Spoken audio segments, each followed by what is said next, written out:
The good news is better is possible.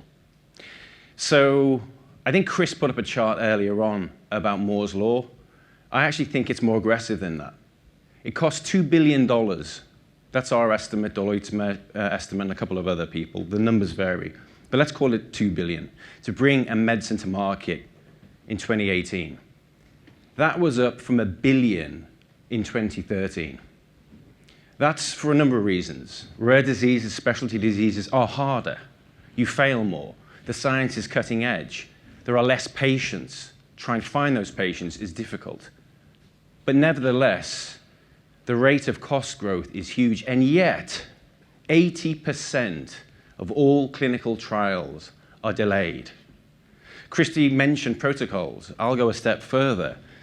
The fact that 60% of protocols have at least one amendment, and over half of those amendments are entirely avoidable, I think is a terrible statistic. Because a protocol amendment will knock anywhere between 4 and 6 months off your development pipeline. And if you have a $2 billion peak sales drug, that's a lot of lifetime value lost, not to mention patients not being served. Site selection. In other words, where you recruit patients. 25% of all sites in the industry never produce a patient. 25%. 50% of sites in the industry under-recruit, according to the original timelines.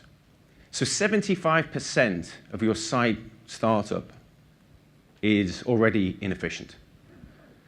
That's one of the reasons why, although innovation costs more because you're on the cutting edge of science, better is possible.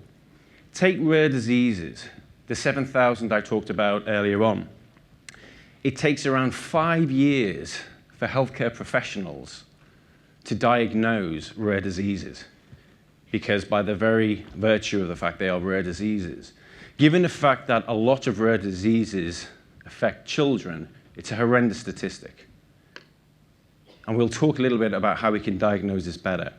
And then there's been a lot of discussion talked about this morning, rebates and costs. If you were to take the average of between 25 to 30% of costs, discounts, rebates the industry gives away on an annual basis, it would be the largest cost driver.